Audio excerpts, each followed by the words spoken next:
Продолжуваме со емисијата, како што најавивме, тука е господинот Зоран Љутков, член на извршниот комитет на ВМРО ДПМН, кој зборува најмногу на темите кои се поврзани со културата. Господине Љутков, добро дојдовте во студио 10. Добре, најдов и благодарам на поканата. Ве повикавме вас, бидејќи пред неколку дена гостуваше и министерката за култура, исто така во телевизија 24, Бисерка Костадиновска Стојчевска, зборуваше пред се за националната програма за култура, за парите, за буџетот, кажа доста работи на кои одговори и на вас, на вашите пресконференции и така натаму, па еве да поразговараме за сето тоа и од ваш аспект се разбира. Значи националната програма за култура оваа година е 14 милиони евра.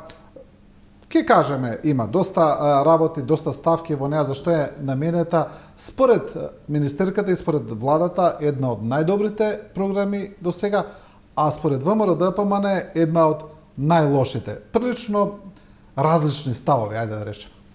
Видете, тие се во позиција сега да си ги бранат своите грешки, но затоа јас сум тука и лично јас, а и партијата да им укажува на грешките кои што ги прават веќе 7 години поред.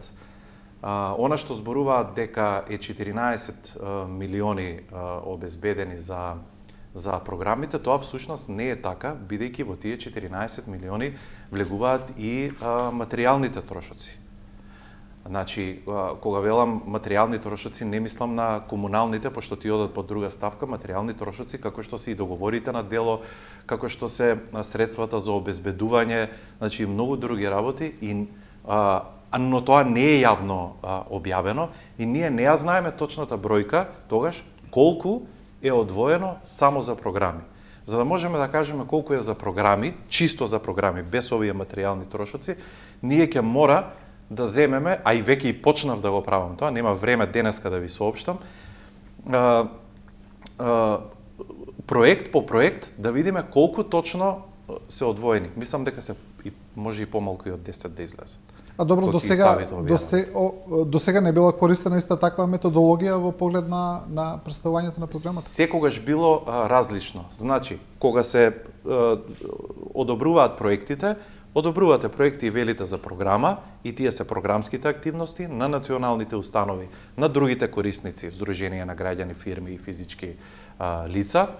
Материјалните трошоци се ставале во друга ставка, нели нормално, кој што се настрана, капитални инвестиции на друга страна, комунални дејности на друга страна, значи тие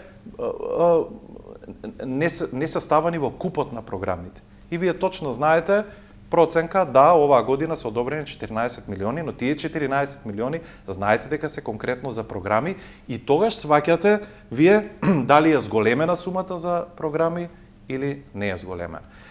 Зошто го велам ова? Затоа што кој ќе видите, ајде не во другите корисници, во националните установи, ако велат дека е зголемена сумата, зошто тогаш секоја институција посебно, кога ќе видите за разликата од 23 и 24, му е намален буџетот за скоро 10%. Ако да речеме дека на Битолски театар имал 3 милиони и 400, ми морам да направиме на разлика. Значи, во 2017 година, буџет на една национална установа бил, ќе го кажам примерот, со Драмски театар, пошто доаѓам од таа институција, бил 8-9 милиони. Лани во 23-та бил 3 милиони и 200 за програма, а оваа година е 3 милиони. Како ние зборуваме за покачување на сумата во програмските активности? Кога секоја институција посебно објавува дека му се намалени средствата. Но, јас знам како е зголемена сумата, затоа што многу пари им се дадени на другите корисници. На физички лица, на партиски членови, на новоформирани здруженија и фирми и така натаму, кои што не знам ни како го поминале филтерот на бодување.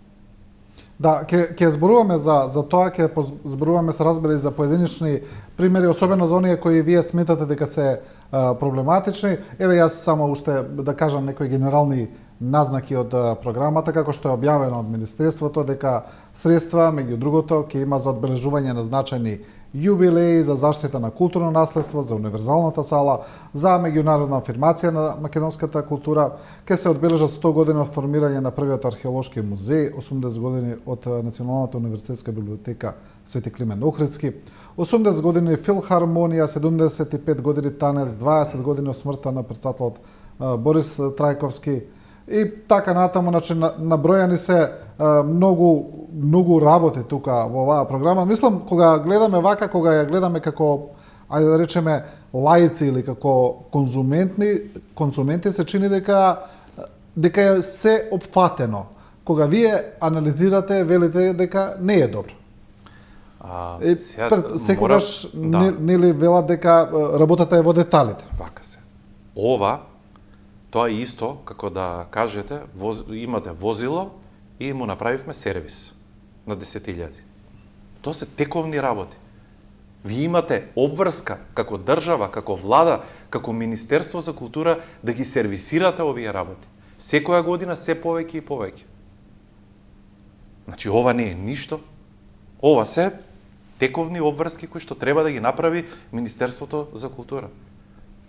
Но кога ќе видите во капиталните инвестиции, кога ќе видите во националните установи, има негрижа.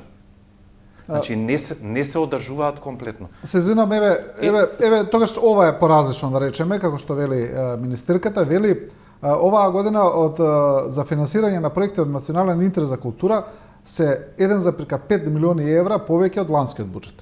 Така вели министерката. Ама тоа сакам да ви кажам.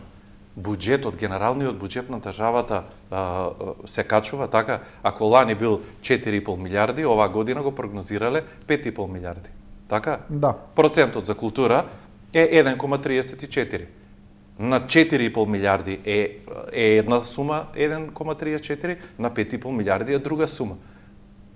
Но се е поскапено за 40, 50, 70%. И морам да ви кажам, значи во 2017 година процентот за култура од генералниот буџет кој што се одвојува бил 2,5, 2,2, 2,0, значи варирал, ама секогаш бил над 2. Ние оваа година имаме 1,34 одвоено средства за култура. Еве ви прост пример. Како вие ќе ми каже министерката дека има многу повеќе пари? Има многу повеќе пари од кога тие ги креираат овие поголовни политики или има многу повеќе пари од да се вратиме 10-12 години. Па во самата агенција за филм имала 7-8 милиони за продукција, сега има едва 2,5 милиони. Да бидеме искрени и честни и да зборуваме за точни работи, да зборуваме за суми кои што се видливи.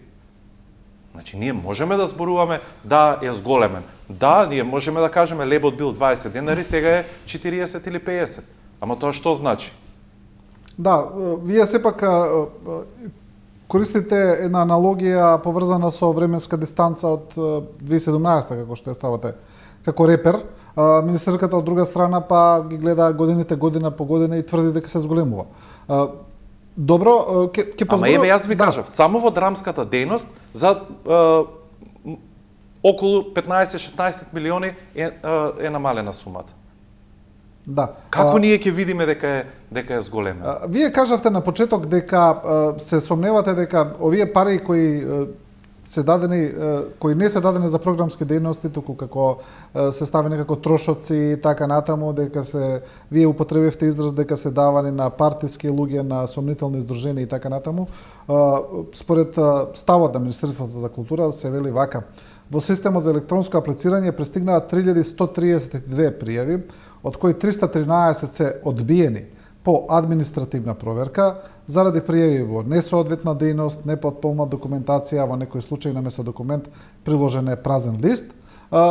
Според степенот, значи, околу 10% од вкупните пријави се одбиени. Така да, според ова, ми се чини, тука не гледам ништо чудно, да речеме, во овие бројки. Не е во ред, ние немаме увид во одбиените кои што административно не си ги исполниле обврските или имале грешки во пријавите од една во друга дејност, ние немаме увид и не ги коментираме тие.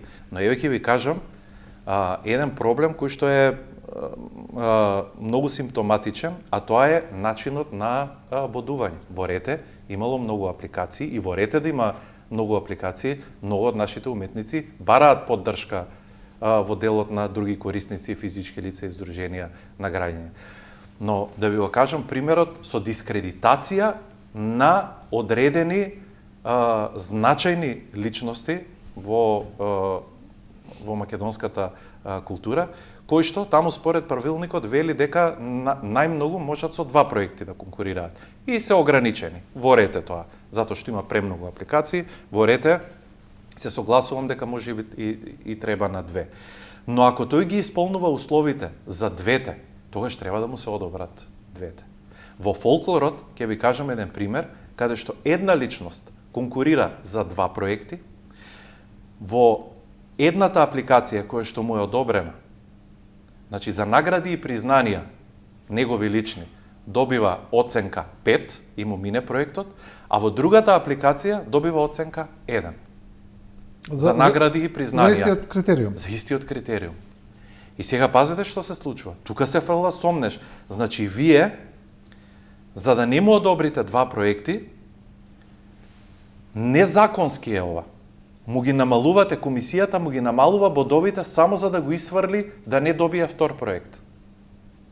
Вие можете да му одбиете апликацијата на проектот, да му дадете малку бодови. Да речеме дека првиот проект е одличен, вториот не е добар според нивните критериуми. Но за награди и признанија и вашата лична биографија, вие не можете во еден проект да има повеќе бодови, во другиот проект да има помалку. Вие сте тие.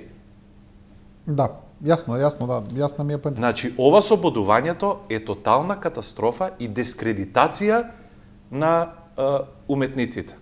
И ова е јавно, и тука се навредени самите уметници. За тоа реагираат тие. За да не ми дадете бодови, за да не ми помине проектот, вие ми давате 0 бодови, а јас ги имам тие награди и признанија. Тие се верифицирани и се точни, овде, поднесени. Како вие ми ставате 0? Мене некој ме оцени, ми дал награда за животно дело, или сте добиле 9 ноемвриска, 13 ноемвриска награда, значи тие се верифицирани награди, а вие ставате 0 бодови, или 1 бод. Тука се фрла сомнешот, а пак на ново компонирани здруженија, има многу, јас не сакам лично сега да ги објавувам, но има многу здруженија кои што за прв пат се појавуваат, не ги исполнуваат условите, а добиваат максимум бодови само за да може да се дискредитираат овие другите. Добро, нели е критериум постоењето на здружението, работата на здружението и така натаму, тоа е критериум, ја колку што знам. Па ние имаме здруженија на граѓани кои што се формирани 10 дена пред аплицирањето.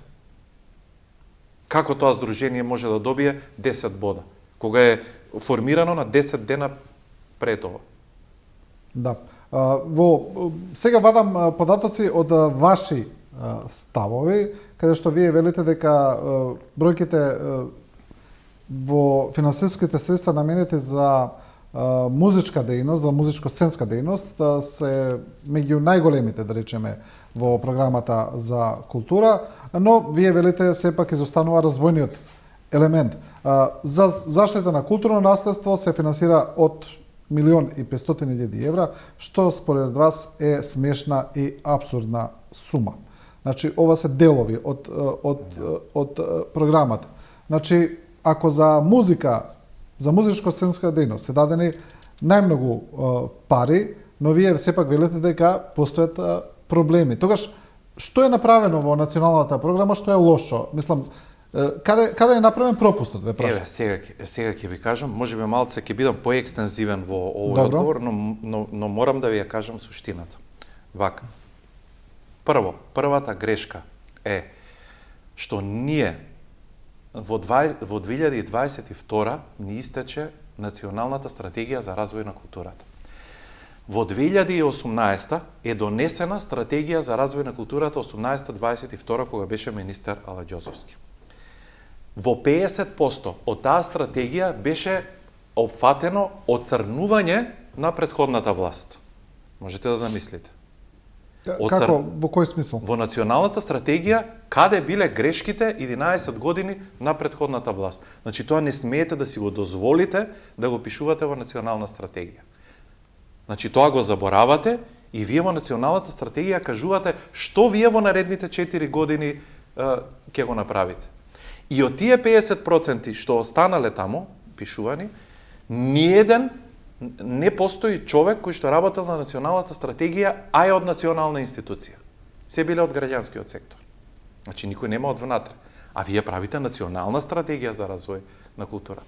Втората национална стратегија која што требаше да донесеме во 23-та до 27-та, сега сме 24-та. Има само предлог кој што не е стигнат до собрание, кој што е правен врз основа на нов закон за јавен интерес во културата, кој што ги нема поминато филтрите, кој што не е дојден во собрание. И сега врз основа на непостоечки закон, на непостоечка национална стратегија, вие правите национална програма за култура. И сега тоа е тотално погрешно. Затоа изгледа хаотично. Овдека се делени проекти од ракав. Овдека се дискредитирани уметници и затоа се ставани членови на комисии no name. Со честни исклучоци, 3, 4, 5. Значи ставани се луѓе, студенти. Како може студент да одлучува за некој кој што е со научно звање? Па ви се молам. Да, ова околу комисиите е едно од главните проблеми кои вие ги посочувате дека е така. Од друга страна, министерката Стојчевска вели дека таму е се чисто и дека за разлика од порано членовите на комисиите се објавени јавно, што порано во ваше време, како што вели, не било правено, и вели дека сега поради ова што вие го правите, ВМРО-ДПМН, затоа што ги изжигосувате јавно, дека никој не сака да биде член на комисија во културата поради тоа. Па нели се јавни? Не, бидејќи тешко стануваат членови, така вели министерката. Ама не зошто сака ги да се кријат? нафатат. Зошто ги крија 5 дена? Таа вели дека се објавени. Дека се објавени, освен една комисија, ќе ја најдам точно која е таа комисија. Да, имаше една која што не е. Рече една 4-5 члена кои не се објавени, вели дека сите други се објавени и дека тоа порано не се правило, а сега се објавени и прашува што е проблемот. Еве ќе ви кажам и таму зошто е тоа така. Јас се појавив првпат на пресконференција за оваа програма во петок. Се појавив после пресот на министерката. Еве, да, ја најдов чисто за јавноста, освен комисијата за креативни индустрии и капитални инвестиции. Ето така, кај што има најмногу сомнеш и најмногу сомнеш има, буквално таму се давани екстремно големи пари точно на фирми и компании кои што се создадени 5 минути пред конкурс. И тие ќе бидат јавно објавени. И веќе се. Во однос на комисиите, после низиниот прес, таа вети дека веднаш после објавување на програмата ќе ги објават и комисиите. Мене ми е важно да видам кој оценувал за нашите проекти, кој оценувал за мојот драмски театар, кој оценувал за Сдружение на граѓани за целата култура. Во петокот не беа објавени. Во саботата ја повикав на прес да ги објави? Не. Во неделата ја повикав на прес? Не. Во понеделникот беа објавени са бајле рано. И тоа не јавно, туку беа призакачени доле во дејностите. Значи, не ни кажаа дека ќе ги објават. Зошто 4 дена се кријат? И да ви кажаме на друга разлика. Може би на сајтот, кога било ВМРО-ДПМН, не се објавувало, немало таква пракса. Но министерот за култура, кога излегувал во влада да ги соопшти резултатите од конкурсот, комисиите стоеле покрај него.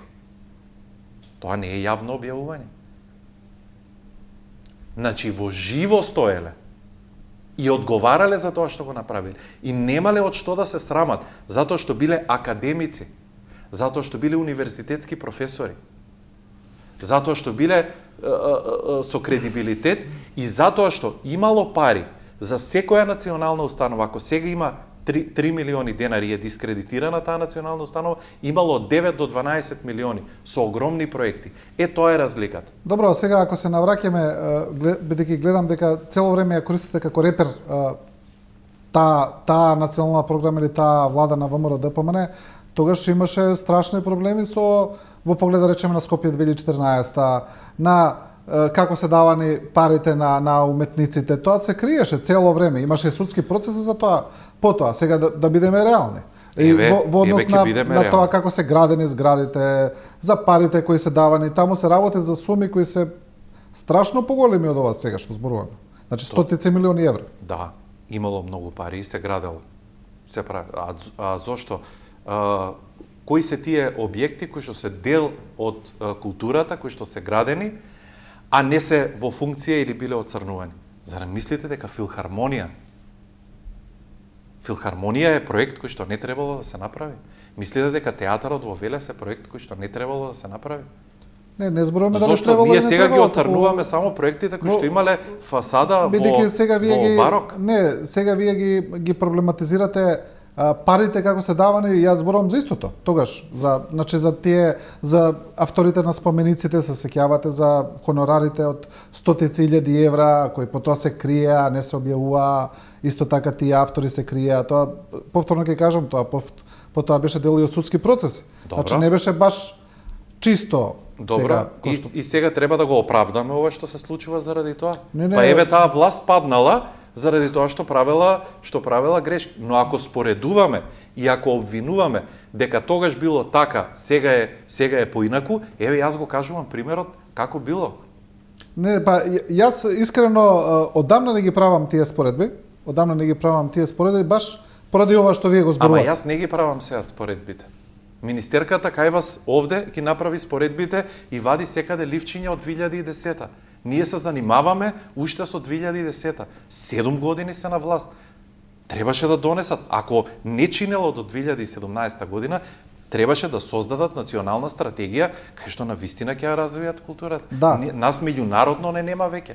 Нашите институции пропаѓаат. Јас апсолутно се согласувам. Јас исто така лично Јас не правам споредба. Во моите концепти одамна не ги правам тие споредби баш поради тоа. Мислам дека одамна е тоа поминато, се имало процедури, се имало време сето тоа да се заврши и судски и секако. Си има процес и јас не го оправдувам. Гледаме дека ништо не се заврши, така да треба да гледаме она што е актуелно. За мене тоа време е поминато. Јас не сакам да се навраќам на времето во 11 години на ВМРО ДПМН. Втора работа, што јас влегувам во политиката од 2017 година. И сум во структурите на партијата. Ајде да се вратиме на актуелниве работи. Зошто настана проблем со рациновите средби? Како заврши оваа манифестација да добие само 86.000 денари? 83 мислам и 600 или кажано, така но сепак вие не коригиравте дека не се ни 86, туку 83.000 денари. Како, бидејќи гледаме дека она што го вели министерката Стојчевска и она што вие го велите повторно сосема различно. Министерката не може да знае повеќе од мене во таа насока за рацинови средби, затоа што јас сум бил дел од организацијата на рацинови средби и сум бил дел од Сдружение на граѓани кое што конкурирало во Министерство за култура и добивало средства за организација на манифестацијата рацинови средби. Така да кога ќе каже министерката дека никогаш не се случило до сега Сдружение на граѓани да добие делегирана надлежност за реализација на рацинови средби, е лага. Морам да го кажем, ова е лага. Затоа мора да има околу нејзе советници кои што ќе ја советуваат да не се изнесуваат лаги. Јас сум бил дел од едно сдружение кое што го реализирало 5 години поред. 5 сдруженија на граѓани, мислам 4 и Друштво на писатели, мислам дека еднаш има добиено, треба да проверам уште еднаш, но 5 различни субјекти ги имаат реализирано рациновите средби. Таа тврди дека досега ги реализирала само општината, директно. Не е точно. А не сдружение како сега. Не е точно. Секогаш го организирало Сдружение на граѓани, но било различно. Од 2009 година до 2017 година секогаш било делегирана надлежност. Велес е една меѓу првите општини кои што целата своја култура од 2009 година ја дала на реализација на здруженија на граѓани, што се и европски практики. Значи, тоа се европски практики, да се намалува обемот на администрацијата во општините, во Министерство за култура, а да се дава повеќе средства на невладиниот сектор. Може значи, таа била тенденцијата. Дали може би е тогаш проблем во начинот на конкурирање? Дали може би министерката мисли што тогаш сепак конкурирала општината, а сега конкурира здружение? Дали е тоа разликата? Ма нема разлика. Општината е носител на проектот и основач 60 години. Значи, ако 60 години Министерството го финансирало, која е таа оваа година да му забрани на било кое здружение? Ако општината со одлука на совет распишала конкурс за собствените средства 600.000 денари од општината и му дала право на здружение на граѓани, кој што се вика плюс публика или публика плюс, не знам точно, му дала право. Значи, самата општина која што го основала, направила конкурс и му дала право на одредено здружение да ги работи. Значи, му верува. Тоа здружение конкурира во Министерството, министерката излегува и вика, не може тоа. Значи, тај се мешала на комисијата, па да ги исполнува сите услови тоа здружение. Тоа здружение постои 3 години. И 2 години поред ние сме му дале право да раководи со средствата за рацинови средби. Освен рацинови средби, тоа здружение го води и фестивалот за популарни представи Петре Прличко веќе 2 години поред. Како може тоа да не е кредибилно здружение и да не ги исполнува условите? Министерката вели дека според критериумите не можело да добие повеќе пари. Едноставно поради време трајањето на постоење, поради искуството со организирање на фестивали. Па таму вика дека треба да постои 2 години, ево тоа постои 3. Искуство за организирање на фестивали, 2 фестивали ги организира. И рацинови средби преку општината и Петре Прличко фестивал. Имаме ли тука тогаш намерно е ова? Каде е проблемот? Кои се тогаш значи, информациите? Информациите. Проблемот е, ова ќе звучи политички, но морам да го кажам.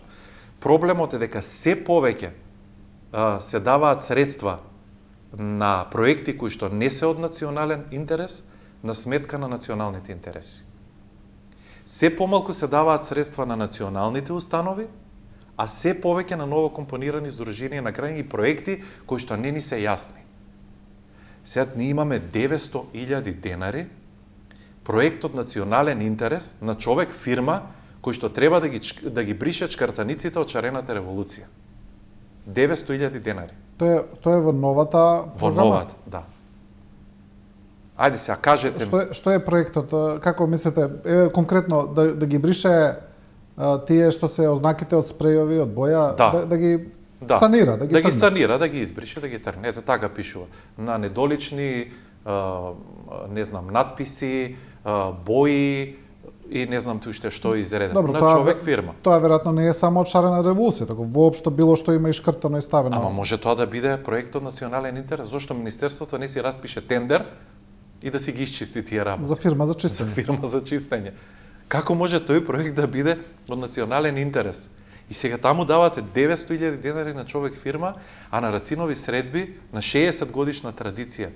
Пазете, зборуваме за македонски јазик, зборуваме за икона на јазикот, зборуваме за Кочо Рацин. И вие да му дадете бедни 83.000 денари. Каква дискредит? Што ни покажувате вие со тоа? Ама оваа тенденција постои од првиот предлог закон за остварување на јавниот интерес во културата во 2018 година. Во тој предлог закон пишува дека е од јавен интерес во културата, никаде внатре не постои национален интерес. Мене тоа ме загрижува. Зошто 7 години се тера работата натаму да се брише националниот интерес во културата? Владата и Министерството за култура создале 68 национални установи. И тие се должни 100% да ги финансираат тие национални установи. 100%. Другиот дел, другите корисници ги субвенционира или ги кофинансира или им помага. Така е поделена програмата. Министерката вика Министерството за култура само субвенционира или кофинансира. Не е точно. Министерство за култура во 100% ги финансира националните установи. Затоа е создадено. Да, добро, во поглед еве на рациновите средби ќе има ли влијание ова финансирање сега со овој конкурс, тие 83.000 денари, дали ќе има влијание врз фестивалот? Нема да има влијание. Значи, еве, веќе од следниот ден почнаа да се јавуваат донатори, компании. Викаат, ние ќе го направиме. Ние ќе помогнеме да го покриеме срамот на Министерството за култура. Еве ви кажувам дека и јас лично ќе донирам средства во рацинови средби. И ќе биде подобар од ова издание 61-то ќе биде подобро од било кога. Мене не ме плаши дали ќе има пари или не. Мене ме плаши односот на Министерството за култура, на државата, на владата спрема овие капитални манифестации. Да, вие еве сега зборуваме за рациновите средби, вие сте од Велес, да речеме, но имавте вие и едно обвинување кон министерката која е од Битола, знаеме дека има, ајде да кажеме, несразмерно повеќе средства дадено на организација од Битола за културата, што таа го демантираше исто така во незиното гостување, во смисла дека таа не може да им забрани на организации издружени од Битола да конкурираат, вели, како што може од било кој град, така може и од Битола, и таа не гледа ништо спорно тука. Добро, не е само Битола, и Тетово. Да, Битола и Тетово се во емисијата зборувавме и за Тетово, да. Градови, да. Многу звучи на локал патриотизам. Треба да знае министерката дека е министер на Министерство за култура на Република Македонија. Че не е министер за култура на Битола. Јас немам ништо против проектите кои што ги конкурирале битолчани. Но не може најголемиот дел средства да одат таму. Што правиме со Штип, што правиме со Куманово, што правиме со Велес, со Гостивар, со Виница, што правиме со другите градови? Не можете вие пола од средствата да одат таму. И второ, ние ги извадивме поврзани, роднински врски со кабинет. Таму имате судир на интереси. Значи, човек кој што е од Битола, кој што е председател на управен одбор во Младински културен центар, е и член на комисијата за одобрување во интердисциплинарни и се доделува 11.000 евра. Значи, за ова зборуваме ние. Според кои критериуми? Значи, таму ви имате, тоа е веќе криминал. Тоа е судир на интереси. Значи, тоа не смее да се случува. Да, имаме и за уште една критика за драмска уметност, дека се намалени средствата за лани. Вие ја спомнавте Агенцијата за филм, дали тоа е слично, дали е исто, за исто зборуваме, дека половина од парите се дадени за странски режисери. Што се работи тука? Зашто е ова? Вака. Сега ќе ми простиш, ама секоја се враќам назад за да направаме на паралела да ви стане јасно во однос на буџетите. Една представа до 2017 година, еден проект, значи, еве да речеме, да не го земаме драмските, МН-та ќе го земеме, имал 12 до 13 милиони денари за продукција, имал 5 проекти.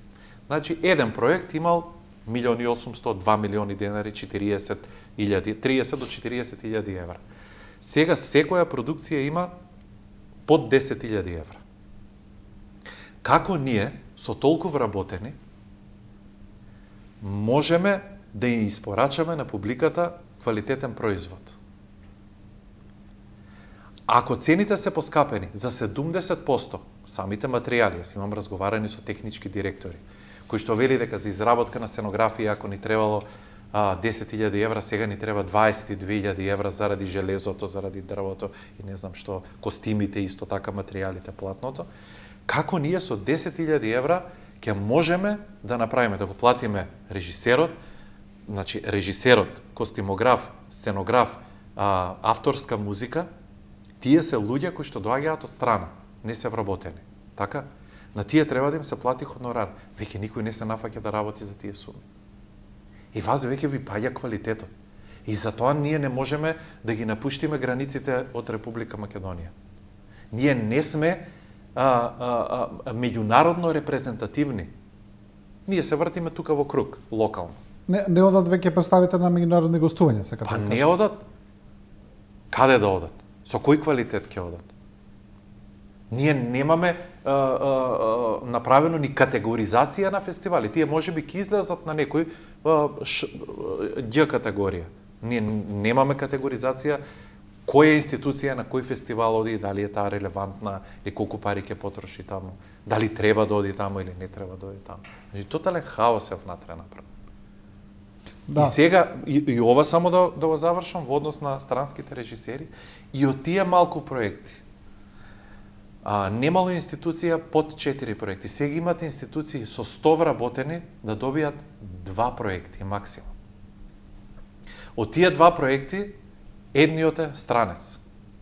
И ние не успеавме, во целата програма ние имаме 45% странски режисери. Ние носиме странски режисери Зборуваме за театарските представи. за театарските представи, а нашиве деца, студенти, каде ќе имаат прва шанса? Значи, тие дипломирале, 175 моментално има невработени актери. Каде тие ќе добијат прва шанса? Кој ние немаме средства во буџетите да им платиме хонорар. Нашите режисери кои што завршуваат на секој 4 години немаат работа, затоа што вие како министерство не им давате прва шанса, нема каде да дебитираат. И истото се случи и со филмот. Прва година нема средства за дебитански филм. Како ние ќе креираме нови кадри? Зошто странски режисери? Тоа навистина не ми е јасно, како зошто Не ми е јасно, што е критериумот тука, дали тие носат некои представи што ние ги немаме или само Не тие може да ги изведат тие представи, што е причината? Јас не можам да ја разберам таа тенденција на менаџерите или директорите на театрите. Дали со овие минимални средства сакаат да покажат дека ќе направат нешто ново, или пак на тој начин, ако дојде странски режисер, ќе успее да ги однесе негде на страна, да не прошета. Може би и таа е тенденцијата. Но сепак, како министер, требало да го увиди ова и да им укаже дека е недозволиво.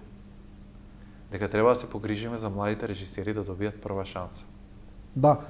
Јас, значи, имав еден разговор и со актерот Ѓокица Лукаревски, исто така во студио 10 скоро, и интересно е кога зборувавме за ова, сега ве прашувам и како уметник, не само како член на ВМРО ДПМН, кога зборувавме баш за овој дел и за драмската и за филмската уметност, тој кажа дека според негово мислење во последно време многу недостасува авторство во македонската уметност, на театарот, на филмот, дека нема млади, дека нема нови авторски решенија, дека се повторуваат исти работи, исти представи, странски представи, нема како порано. Сеќаваме дека драмската уметност, особено Горан Стефановски, Сашко Насев, сега да не ги набројуваме, да, имаше многу богата драмска уметност, па и филмска исто така. Драмски театар, Маната, Битола, значи тоа биле репрезенти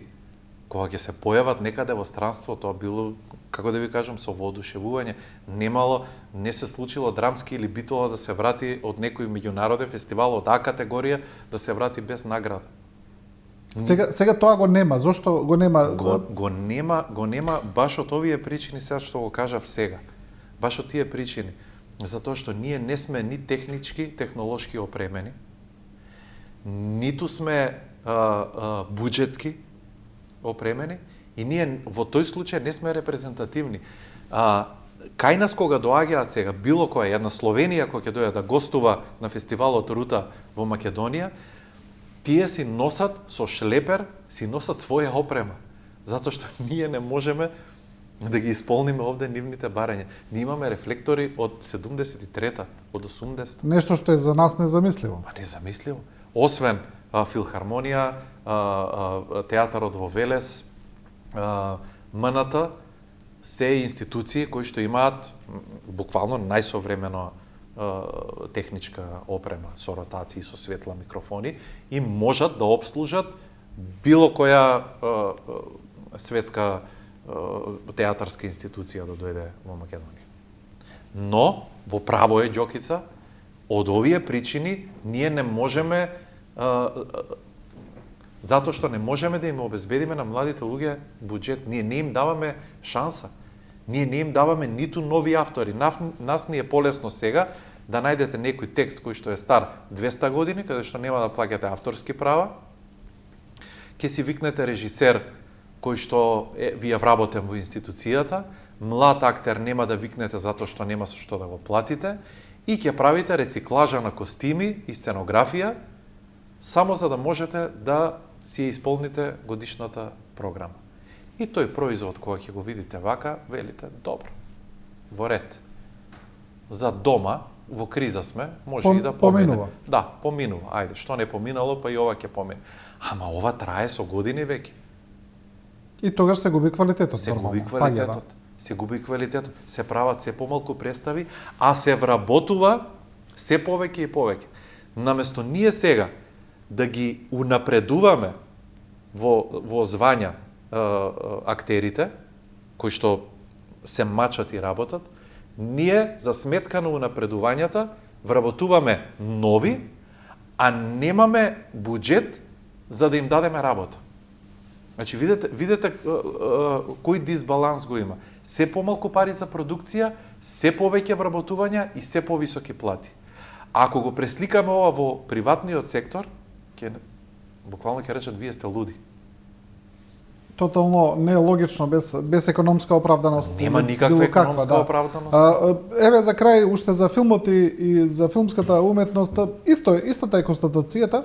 Еве ние како наблюдувачи, како јавност, како публика кој што гледаме што се случува во тој сектор, читаме стално некакви препокувања помеѓу режисери, помеѓу уметници, и најчесто тие се однесуваат на средствата, на парите дадени, мене требаше, на овој требаше, така натаму. Тоа го гледаме, но не гледаме добри филмови, нови серии. Гледаме дека земјите од регионот, еве соседна Србија ја посочувам како пример, дека направи еден бум на балканскиот пазар. Незините филмови и серии се можеби најгледани во моментов. Значи, може, ако се сакам да кажам, кај нас па обратно. Не гледаме ништо ново, добро, македонско, да речеме. Зошто е тоа така? Секогаш ќе бидат проблем средствата, како што ви кажав, дека агенцијата за филм имало пари за проекти, негде 7-8 милиони, кои што се, речеме, добра сума за да имате квалитетен производ, за разлика од сега кога имаме 2,5 милиони и дури ни таму немаме во филмската дејност национална стратегија како и тие средства ќе се поделат. И тие малку, 2,5 милиони што ги има, ние ги даваме во повеќе од половината ги даваме во малцински проекти. Значи, во учество во некои други земји. Ви треба да се свестиме и да кажеме, добро, еве, прифаќаме, не ни ја бива државата, не фати криза, економска, здравствена, ќе ги намалиме буџетите, ќе ги донесеме на 2 милиони, на 3 милиони, но нема веќе да учествуваме во малцински проекти.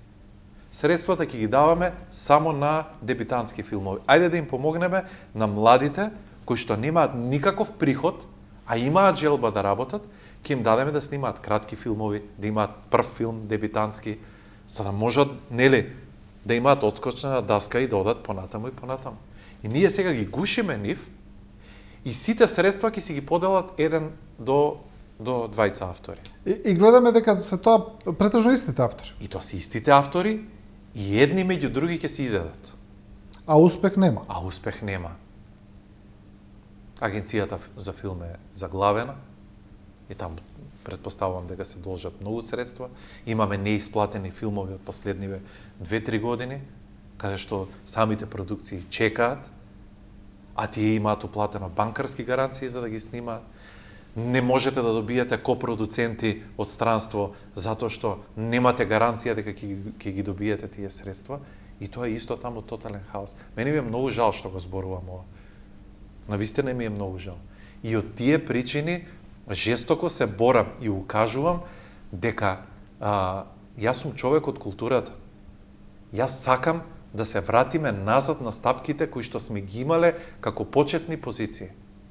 И да тргнеме, да градиме, да правиме нова стратегија, да им дадеме шанса на младите. Ние веќе пропуштивме 7 до 10 години пропуштивме. Јас од мојот живот ги испуштив 10 години од мојата кариера. Ќе стигнам веќе 50 години. Треба да му дадеме шанса на некој друг. Ние како генерации пропаднавме во овие години. Со честни исклучоци кои што, нели, нормално. Но мораме да им дадеме шанса на младите. Само така ќе создаваме нови кадри, ќе можеме да станеме репрезентативни, нека биде и со помалку средства, но мора да им дадеме шанса на младите автори. Да. Добро, господине Љутков, ви благодарам за ова интервју. Ви благодарам на поканата. И со ова интервју го завршуваме и ова студио 10. Почитувани, ви благодариме на довербата и вниманието. Останете со програмата на телевизија 24.